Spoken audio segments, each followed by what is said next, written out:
It's live. It's 5:09. I was late coming on for my planned session earlier this afternoon, so I'm making up for it by showing up 1 minute early for my evening session. It's Thursday evening, just about 5. Um, well, actually, you know what? Um, just about 5:10. I was about to say 5:15, which would have meant that I was actually 5 minutes late, but I forgot that my desktop clock is fast. I got my cat coming in to say hi. One of my cats. I have two cats. I've mentioned before I have two cats and a loner dog. The loner dog is my ex-wife's dog. It was ours, shared, sort of. We shared two dogs together. And then I moved out. I came to live with my father as his caregiver. Um, he already had a dog, so I couldn't take my two dogs with me. But I still went over. She lived down the street. I still went over every day and walked them 2 or 3 times a day, actually. And then she got another dog, and um, she's she believes she's partly mine as well, which is nice. So anyway, she comes over and we walk all the time, and um, that's what I mean by a loner dog. Sometimes loner dogs are the best because you have none of the responsibility and all of the fun. But honestly, part of the fun of having a dog is the responsibility as well. You know, it's part of being family. When you're family, you accept no small amount of responsibility, love, care for each other. So, I'm going to read soon from my blog. Normally, I talk for a bit before I read. That way, if anyone does show up, sometimes they do, sometimes they don't. Um, that way, if I start reading and someone comes in, they don't feel like they've missed out on anything. Not that, honestly, my reading is much to miss out on. Um, I mentioned actually several times that I'm a really bad public reader. I'm working on getting better. One of the reasons of doing the reading is to present it better, to share the thoughts that I've taken the time to write down, to be able to share them in a manner that um, I think they deserve. And the only way to get better, practice, practice, practice, and let go, let go, let go. Meaning, it doesn't matter if you mess up. It doesn't matter if you stumble over words, mangle a sentence, get lost in a paragraph. You just let go of all that. Let go of the results and be there for the practice itself. That's what counts. Um, what I'm going to read shortly, soon, I promise, um, is from my blog a year and a day ago. I wrote it March 20th, 2023, and it's about my own best opinions. Abraham Maslow, the famous psychologist, sort of was the father of positive psychology, most famous for his hierarchy of needs. Get your base needs met and you work up to the tip of the pyramid, which is self-actualization. His later work, which he left unpublished because he unfortunately passed away, was he no longer truly, he articulated the different means of that self-actualization and the pyramid itself, realizing that you could get to that pinnacle, you could get to that self-actualization without having to get all those base needs met. It was all about community. And he actually learned that concept from time spent living with the Blackfoot Indians in the western United States, mountain area of western United States, Montana, Wyoming, up through there, Idaho, I believe. I've read quite a bit, specifically of Blackfoot Indians and their cosmology. Very interesting. course, every tribe had it. I don't know why the Blackfoot stood out for so many, specifically so many physicists and psychologists. It's interesting. That alone is worth a study. So, Kadjisk, I know I'm pronouncing your name wrong, and I apologize. Says hi. How are you, my friend? So what I've been doing is reading once, and then I read it again slower, and I take breaks. I add in some insights as they appear, as they come up. I'm asked, what are you talking about? Really, I'm not talking about anything yet. It's just a free-ranging conversation, whatever comes up. I'm going to read from my blog, from something I wrote a year ago, in just a minute. I've kind of been hedging my time, seeing who shows up and who doesn't. You look smart. Well, thank you. I've got to say, it's probably an illusion. I think glasses make everyone look smart. I'm not as smart as I look, and as a matter of fact, that's sort of what the subject of this reading is going to be about. The title is, all right, that's it. It's the books. It's the books and the glasses. It's all an illusion. You see the glasses and you see the books, and people are like, he's got to be smart.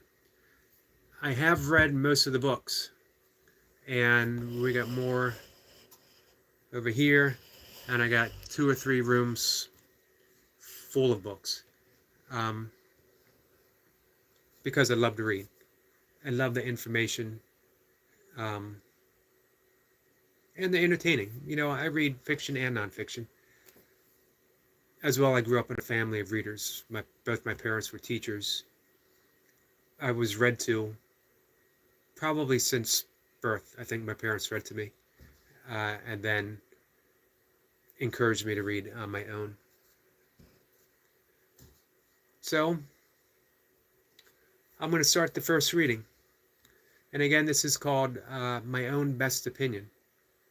My Own Best Opinions. And I will try to take it slow. I will try not to stumble over my words. I can't make any promises on either of them. What's gone is the incessant need to fill a space with my opinion. That others are allowed to be right or wrong without my thoughts weighing in on their most cherished matters of belief. This has been one of the greatest gifts brought to me for meditation. A continuation of a quiet mind that doesn't rush to state my own concerns to others. That I've been released from my own best opinions on spiritual issues, and now I'm quite content to listen and respect the view of others. My writing is an expression of a moment at my desk, early, a silent morning, and I write whatever words are given and seem to flow with an energy of their own. These are not my opinions, not truly so, as they are subject to change even within the very sentence that they're stated. Nothing is held as being absolutely certain, and my only sure belief is that I am inspired, gifted with an opportunity to be creative and share the words that have been so freely given to my morning. Honestly, I have no spiritual convictions, only insights, personal, and yet held so very lightly. My own best opinions have mostly been let go, and what remains now is the spaciousness of their previous hold. This is an inner freedom that I greatly love and cherish, being undisturbed by even the faintest wish of being proven right or having the need to convince others that they might be wrong. Everything simply belongs within a perfect order of circumstances and events, a continuous conversation held by various aspects of the world, and nothing is given privilege over any other point of view. What matters is the conversation itself, that I continue to listen to all the voices that contribute to the making of the world, a harmony that becomes such a beautiful, diverse, and heartfelt song, a song of true joy, and even my own best opinions happen to belong. Hey, it's Mocha McCarty. How are you, Mocha? Appreciate you being here. So again, this was written a year and a day ago, and the title was My Own Best Opinions. And it's really about just letting go and letting go and letting go, and not always having that need for my opinion, one, to have to be stated, even to myself, that I have to have one in everything, and that if I do have an opinion, which there's nothing wrong with having an opinion, but it shouldn't come with the expense of making someone else wrong, because then we never have a true conversation. We just have a trade of opinions. We have one person wishing to make another wrong, the other person wishing to remain right. And so the argument of the world continues. Nice writing, sir. Thank you. I appreciate that. You're great with words. I appreciate that as well. I give a lot of time to my writing. It is, of course, some days are better than others. Some days are more inspired than others. You write with what you're given. Truly, I don't make much claim as a writer one way or the other. Because anyone who writes, anyone who takes photos, anyone who sculpts or does origami, it's all inspired. It's all a gift. It's the universe conspiring to express itself through whatever channel you present to it. For me, it's writing. I sit every morning at my desk early in the morning. By the time I get to my writing, it's about 4 o'clock in the morning, and I've already been up for a little over an hour. I have a single cup of coffee sitting with me, and I wait. I'm not in any hurry. Words will come, and I'll write them down. If words don't come, at this point in my life, I'm content to simply wait, patient, because I know they'll be here. They have not disappointed me in daily writing of 25 years without missing a day. So my talent is showing up, and my talent is being patient and not minding silence. Because when you come to appreciate silence, you realize that that is the space where everything shows up. That's the space where words come from. If it wasn't for silence, we'd have no break between words. It would be one long line of vowels and consonants. It would make no sense. It's the spaciousness itself that lends meaning to what's written. So how could I be upset with the absence of words? Because that means that I'm providing space for them to come. And it's the same with any art.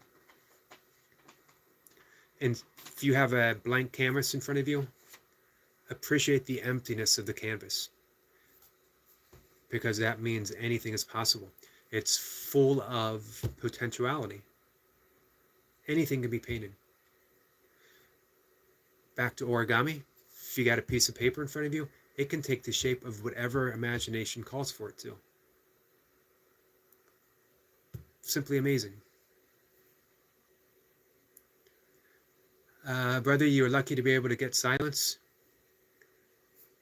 Yes, but you know what? Here's the most important insight I've ever been given, I've ever realized. Silence is our natural state. Everything else is just filler. Everything else is just content. So when you know that, look for the spaces between words. Look for the spaces between thoughts. And allow yourself to fall into them. In Zen, they say, silence is the space between notes that makes the song. It's the space within the vase that holds the flowers.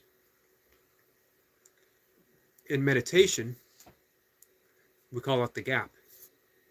The gap is that natural space that resides between each and every thought.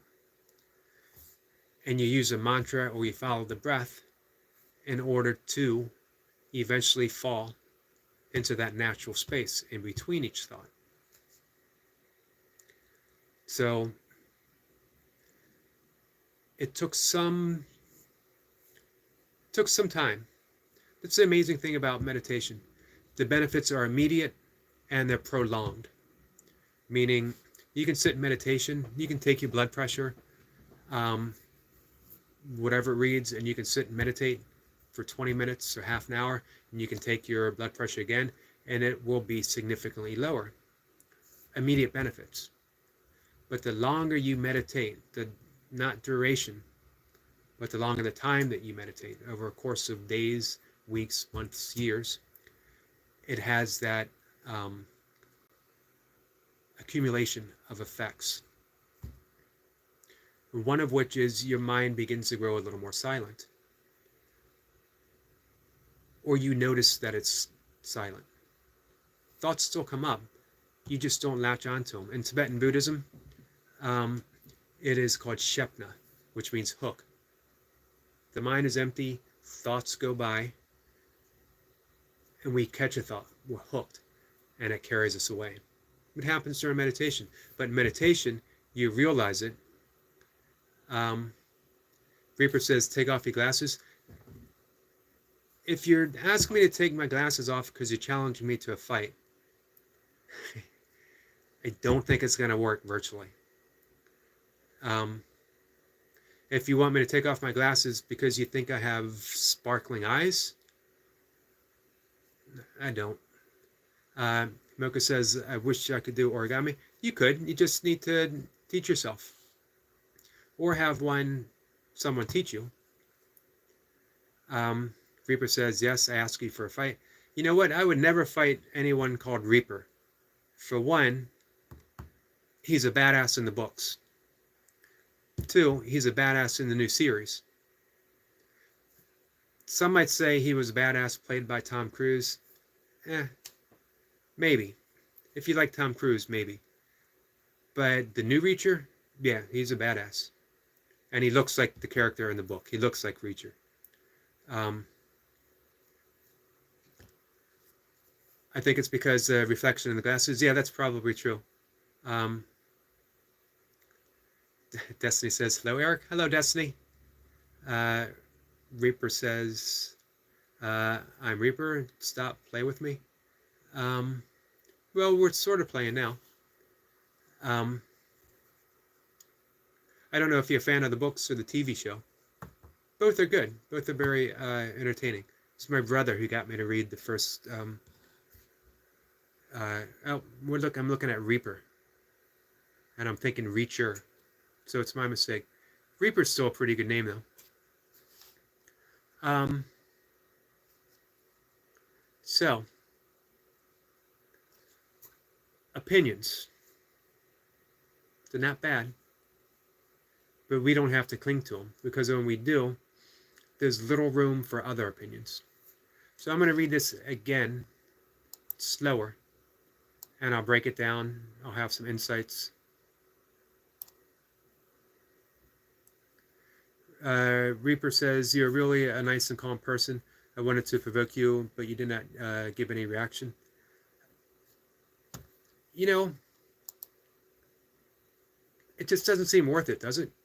To get upset over a conversation. I'd rather talk with you. And it doesn't matter to me how the conversation goes. I'm going to be the same regardless. I'm just me.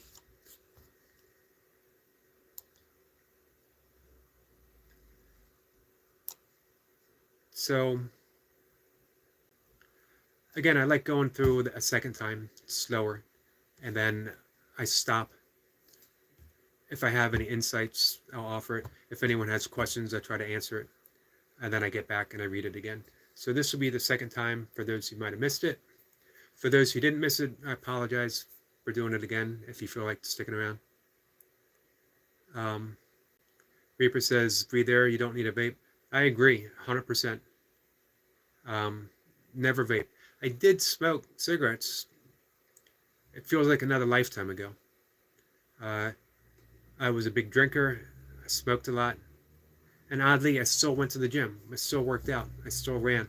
But when you're young, you're bulletproof. You get away with all that until you find that you no longer get away with all of that. Um, and then you either change or you continue to get sick. Life always presents that type of option. You're given a moment.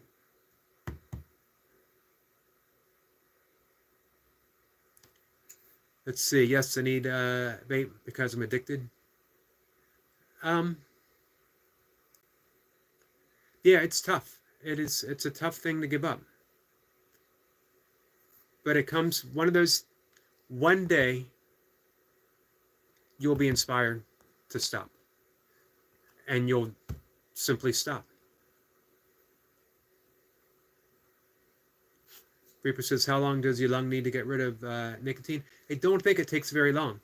I think within days of quitting smoking, your lungs start to repair themselves. The body has a remarkable capacity to heal. As my friend, Destiny Forever Walks PhD, said in a video not long ago, that the body itself, the universe, God, does the healing capacity. A doctor doesn't truly heal, but sets things in motion, sets things, not even in motion. Let's say you break a bone. I think this was the example Destiny gave. If you break a bone, it's the body that heals itself. The doctor just provides the stability for the bone to heal. So if you give your body a chance to heal from the vaping, from smoking, from whatever, it will heal. And as far as beating the addiction, don't think of it as beating the addiction. It'll go on its own. I always tell people meditate. If you meditate, Mocha says your lungs begin healing in as little as a week. Mocha says in a little over a week. You can meditate as little as 5 minutes a day, twice a day. And again, it has immediate and profound results. One of which addictions are simply let go of. You don't battle them any longer. They're just no longer part of your life. I quit drinking after a decade of hard drinking every single day of my life in an instant, and seldom gave it much thought afterwards. It was just done. And I thank my practice of meditation for bringing me to that point where I had this sudden realization that if I wanted to, I never had to take another drink again. And I just stopped. It's like I stepped into a new life. It was presented to me. Not even a choice. More like this is the direction that we're going. Pretty remarkable, and one that I'm thankful for, that I was given that opportunity, because I was heading in a direction where there was no turning back, and it was just getting bad. It was getting bad. It was getting dark. It was self-destructive. I had harmed people that I cared about. I put other people in danger. I was reckless, and I had little concern or regard for my own sense of being. Destiny, I like your jump boots. They're awesome jump boots, aren't they? Lawn Lifters is here. I appreciate you guys being here.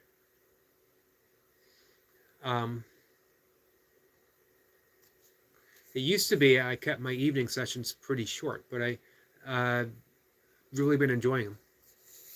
So I will read this again. I keep saying I will, and I never get to it. I'm going to do another aside. Destiny said, good memory, Eric. The video was done quite a while ago. It was a really meaningful and insightful comment, Destiny. So, and your videos are full of them. If you guys visit Destiny Forever Walks PhD, you're in for some great observations, some great insights, life strategies, diet, exercise, and a whole lot of joy, a whole lot of love.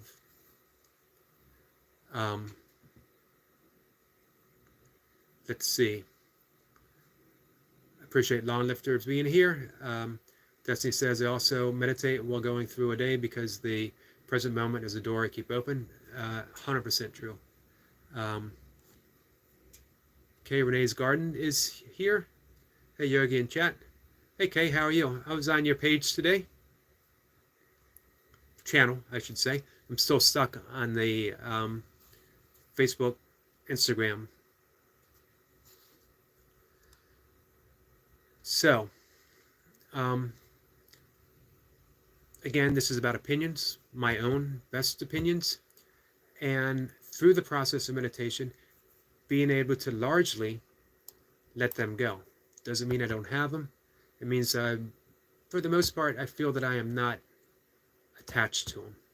And that's been, that's provided me no small sense of personal freedom, because I have nothing to defend. I have nothing to push, nothing to defend. I can just put my own stuff out there and say, this is me. And I'm happy when people would like it. And I'm happy when people don't like it, because I was given the opportunity to be creative. I was given the opportunity to be me. I'm given the opportunity to be alive. That's pretty amazing. We all have. That's why my mornings, before I'm out of bed, when my eyes open, the first thing I do is say a little prayer.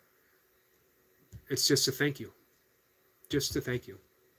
As Meister Eckhart, the German mystic, said, if the only prayer you ever said your entire life was thank you, that would be enough. Life isn't always easy, but when you can say thank you, it means that you're appreciating the potentiality for things to be better. That you have this right now, an ability to take a breath, and an abundance of air from which to draw from. You have a heart that's beating. You have a mind that is inspired, that can lead you in untold directions. Who knows?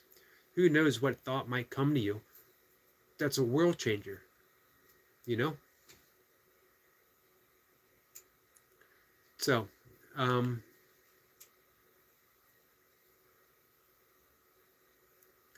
let's see. We got some hellos being exchanged, and so I keep threatening that I'm going to read this, and then I don't get around to it.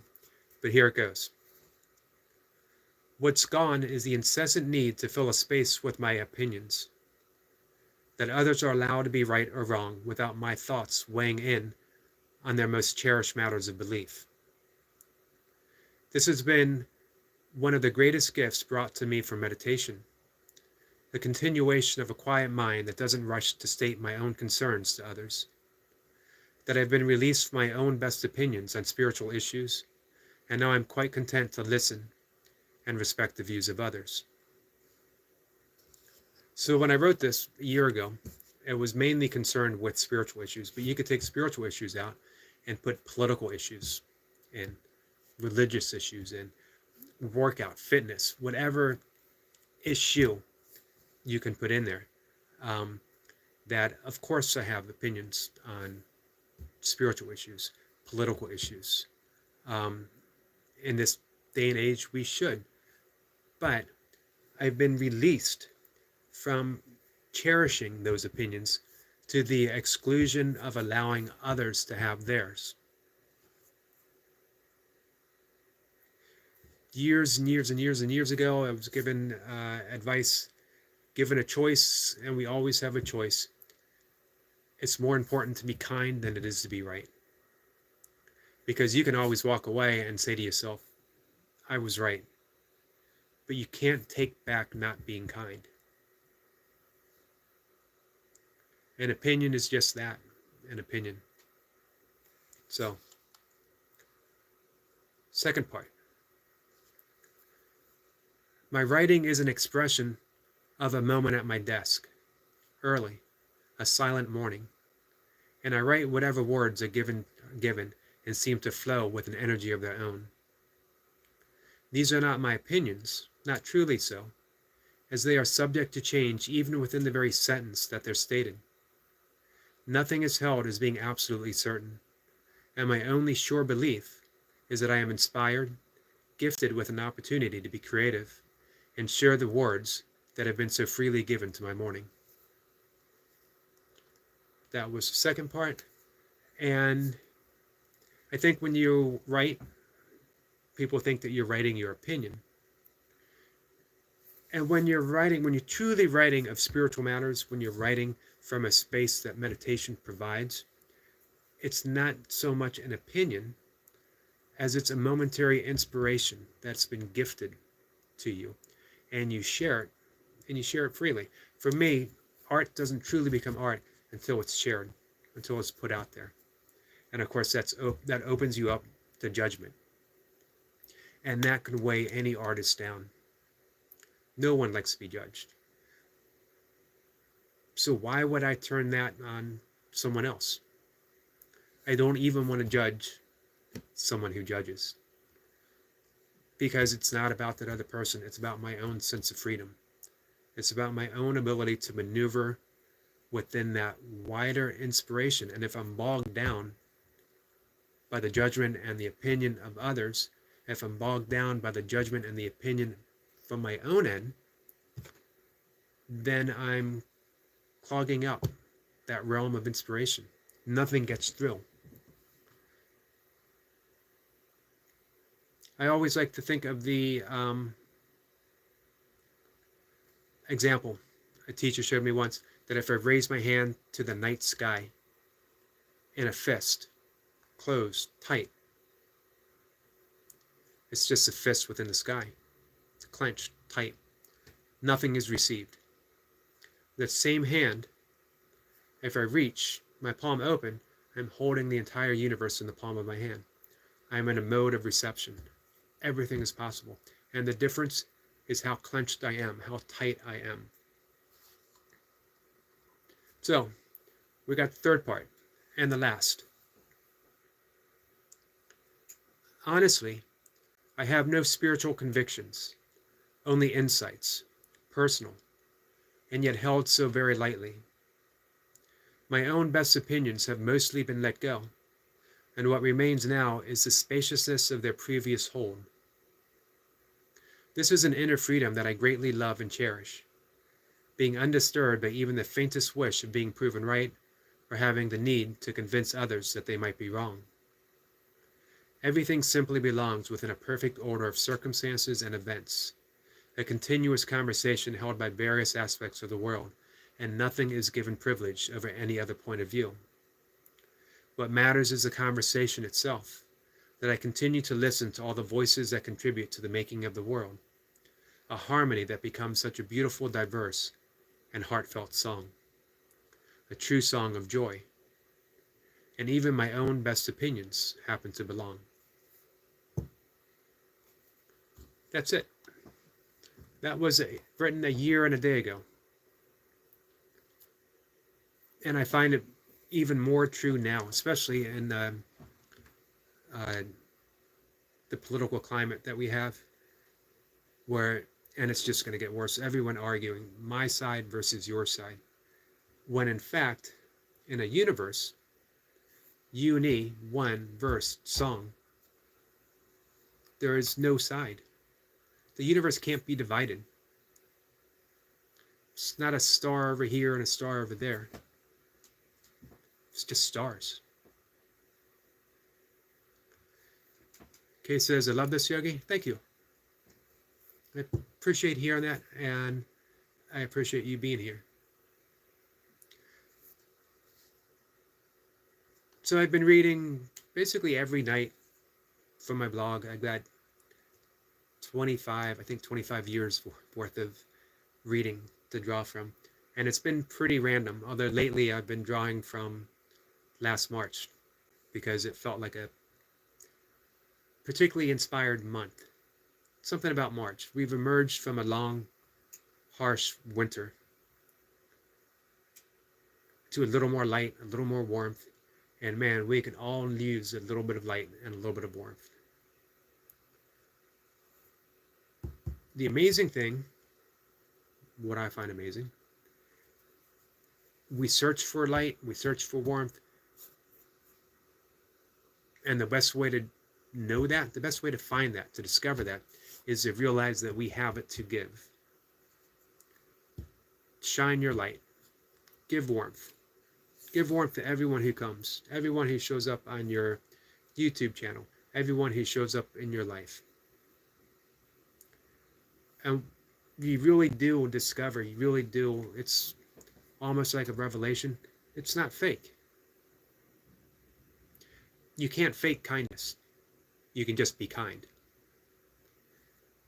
It doesn't mean that sometimes you don't have to prompt yourself to be kind, but it means when you are kind, it's just being kind.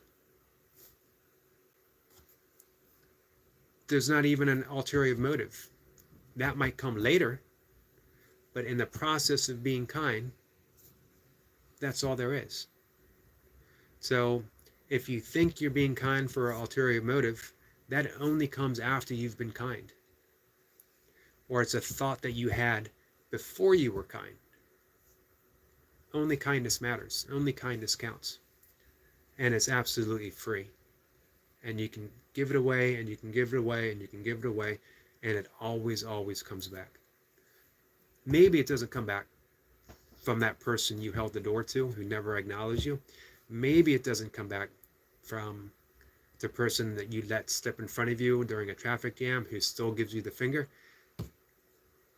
But it comes back. Maybe it only comes back within us. We have unlimited kindness to give away. Sorry, my cat is here saying, hey, speaking of kindness,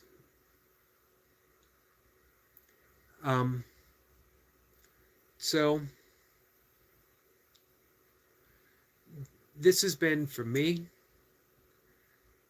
doing the live stream, even more visiting other people's live stream, is realizing the community of YouTube. Who would have thought? I certainly wouldn't have. You know, sometimes the internet, and especially, you know, YouTube, where there's a lot of anonymous people, channels, people leaving comments. It's an easy opportunity to not be kind. It's an easy opportunity to even be mean. And I found it sometimes, but overwhelmingly not. And then when you go to some of the community sites that help connect people, well said, thank you, I appreciate that. It's just amazing, the people that I met and that I get to visit their channel and I get to support them and share them out. And we're growing that kindness, we're growing that inspiration, and the creativity. When I love talking about cosmology, I love talking about physics, and I always go all the way back to the Big Bang. Although, I always like to liken it from Genesis, that when existence came, it came on the breath of God. I forget the Hebrew expression, barak. Basically, it's the same as prana in yogic psychology. And so when I think in terms of the breath, the universe wasn't a big bang, it was a big whoosh. At one point, there was a singularity of existence, one tiny, smaller than, almost non-existent, because it was smaller than the smallest particle that's in existence now. And yet the entire universe came from it. Somehow, in that absolute nothingness, no time or space, just that singularity of existence, it was given an urge to expand. Something whispered to it, expand. Uh, Dustin and I both like to talk about the saying from the Talmud, above every blade of grass, there's an angel whispering, grow. So there was something, an angel, the voice of God, the absolute itself, whispering to that singularity of existence, grow, expand, whoosh. And it did. But the Big Bang never stopped whooshing. It never stopped banging. It continues. And we are the continuation of the Big Bang, expanding. What are we going to do with our circle of expansion? Are we going to be exclusive, keep it to ourselves, shy other people away? Or are we going to be creative and share and keep growing and keep being creative and keep inspiring ourselves and keep inspiring others? And when I look around the YouTube community, I just see inspiration. I just see creativity. Everyone has this unique ability to offer themselves. What a beautiful thing. I can create a channel of, and this is going to answer Mini Alex. The question may ask what this stream is of. If I had to say it was about something, I'm more prone to say it's about absolutely nothing. Just conversation. It's about expansion. It's about my personal creativity and inspiration in each moment, and being able to talk about it and to be able to share it and to just keep expanding, and then hopefully make some connections, and I can visit someone else's channel and wish them well on their creative journey, do my best to support them, and do my best to expand with them. And then the universe keeps growing. We are the individual aspects of consciousness that makes the universe evolve. That's why it's expanding. So we're each given this very rare opportunity. If you believe in reincarnation, then we take what we get now and we continue with that, forward or backwards. If you believe in rebirth, which is more of a Buddhist concept rather than reincarnation, some schools of Buddhism, not all, rebirth happens each and every moment. Everything is ending each moment. We wouldn't have time if a moment didn't end. And it's being reborn as something else. The molecules that make up our body, the molecules that make us, are the same molecules that made up Michelangelo, that made up Einstein, that made up Jesus, that made up Moses. And so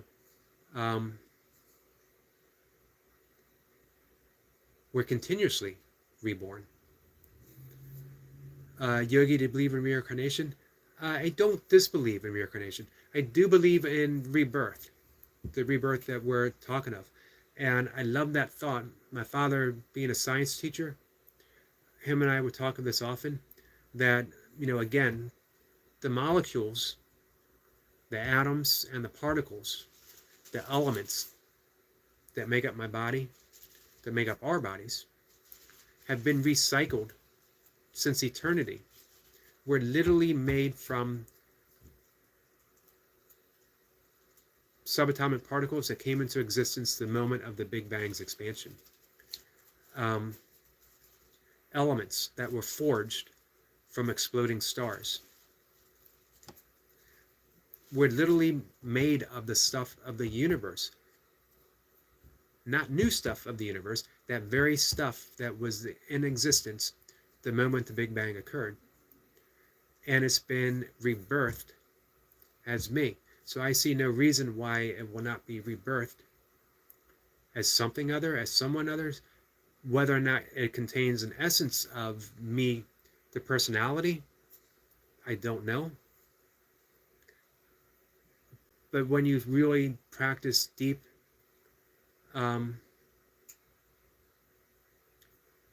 self-inquiry, asking yourself, who am I? You realize the temporariness of the personality anyway, that we're not truly the personality, we're the awareness of the personality itself. It takes away all fear of death, reincarnation, of heaven, of hell. There's just existence. There's just life ever happening. Destiny is saying hello to Mini Alex, and are we made of stardust particles? We are made of stardust particles as well as the subatomic particles that came into existence the moment of the Big Bang, as well as elements of the explosion of stars and planets. We contain the entire universe. Really amazing just to ponder that. And when we are gone, we go back into the earth. Yes. Now, of course, Buddhist and yogic philosophy, as well as other philosophical thoughts, beliefs, would say that there is an energy, an essence that is greater than the parts, greater than the individual parts, pranic energy. And I outlined the other day the koshas, which are layers, sheaths, that yoga philosophy talks about. That we have what they call the food body, which is this form. And then we have the pranic body, which is the subtle nature of energy and the breath. And then we have the emotional, the thought body. And then we have the intellect, where every thought comes from body. And then we have the bliss body, which is the just existence itself. So we are always, always more than the little aspect that we think we are. If the universe has been around forever and we are made of the very stuff of the universe, it seems to me there's a whole lot of hope that we continue on in some form or in some way. But I don't know. Destiny says, Eric, I enjoyed your reading and your remarks. You're always on point. Thank you. And also thanks to everyone in the chat. Blessings and love, everyone. Thank you, Destiny. I appreciate you coming by again. Always a privilege and a pleasure to have a conversation with you. I will be probably saying goodnight myself. I'm in bed early as I wake up early. I'm often asked if does it bother me to go to bed that early? I mean, I will be back in bed reading in about half an hour. No, it doesn't bother me. I'm not missing out. I've had many, many late nights through my life, but it is more than made up for getting up early in the morning and being able to witness the day becoming. So for me, it's just a nice trade-off at this point in my life. I don't know if I will always maintain that, but for now it works. And I love meditating in that silence of the mind, silence of the morning. This is what every spiritual tradition across the board pretty much calls the hour of God. In yoga, it's the Brahma, the hour of Brahma, the hour of creation itself. And it lasts for that magical time, like an hour and a half before sunrise to an hour or so after sunrise. What time is it for you? It's just about 6 o'clock in the evening here for me. I'm taking my evening, this is melatonin, 10 milligrams of melatonin. It helps me, I've talked before, having sleep issues. I haven't for some time because I've been practicing a pretty strict sleep hygiene. which has been a great practice for me. And one of the things I've been helping other people with, it's just important to establish that sleep hygiene, the little things that you can do through the course of the day that gives you a deep and restful time in bed. Melatonin being optional, but it does work for me.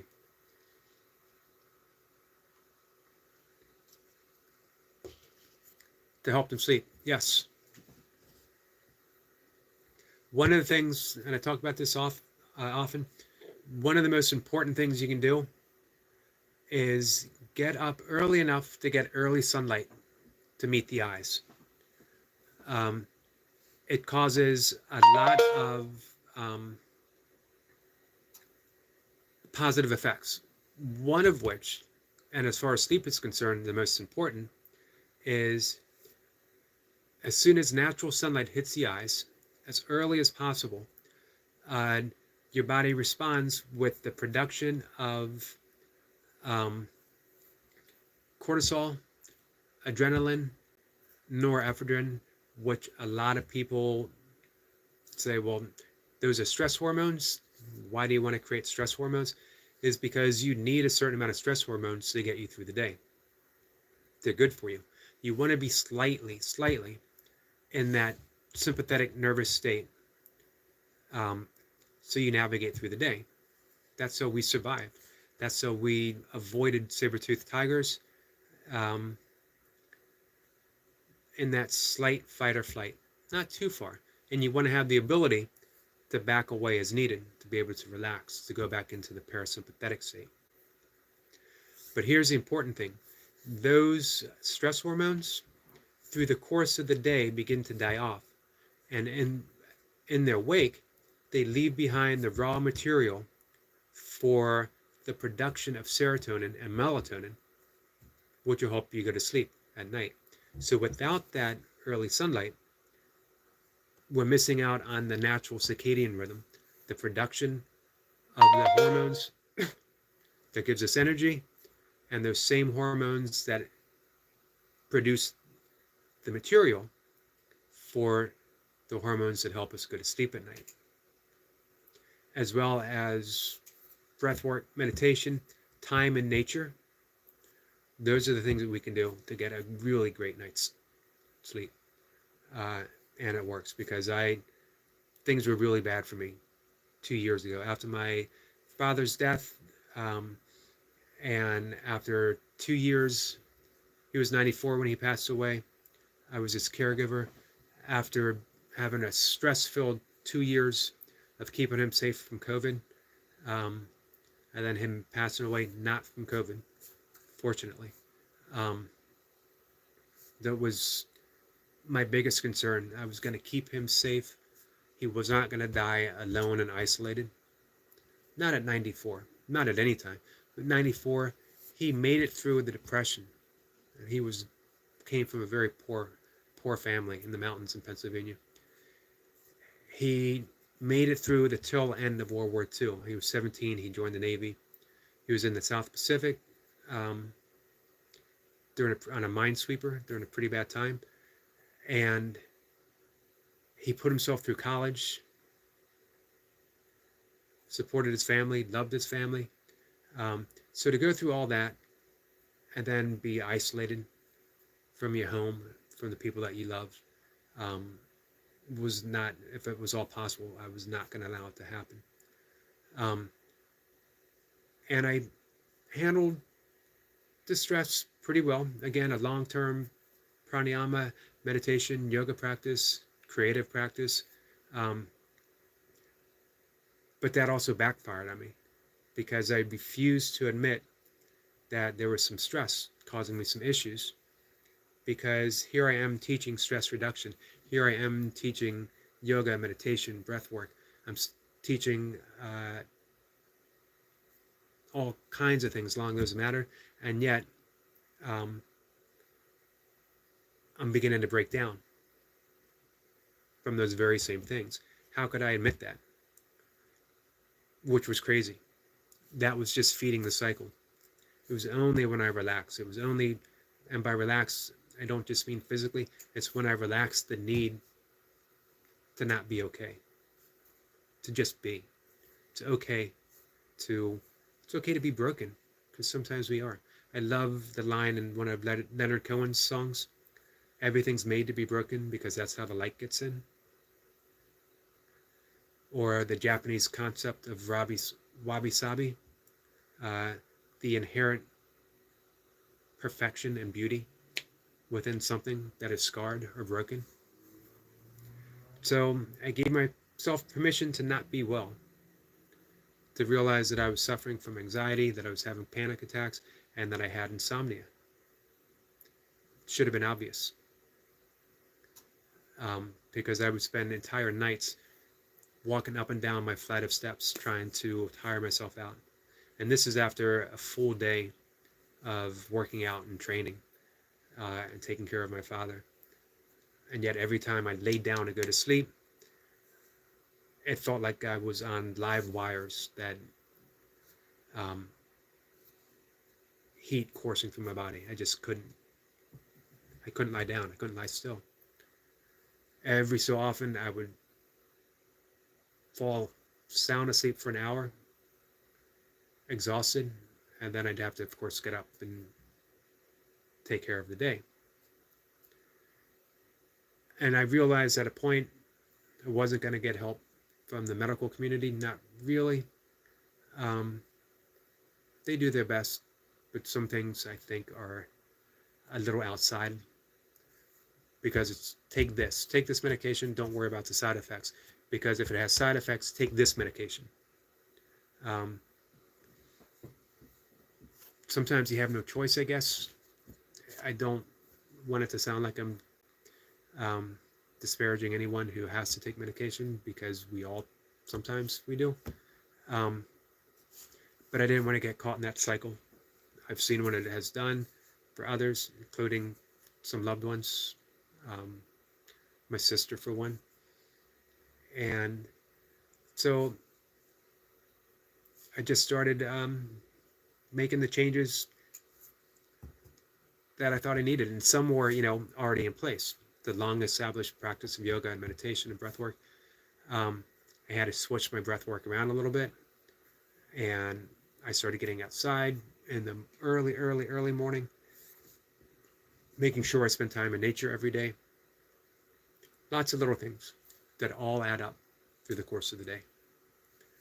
So, all right.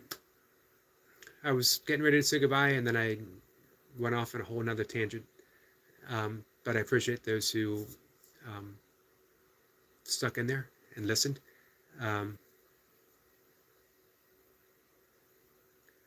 Let's see. Eduardo says fossil fighters. Not sure what that implies too, but I appreciate the comment.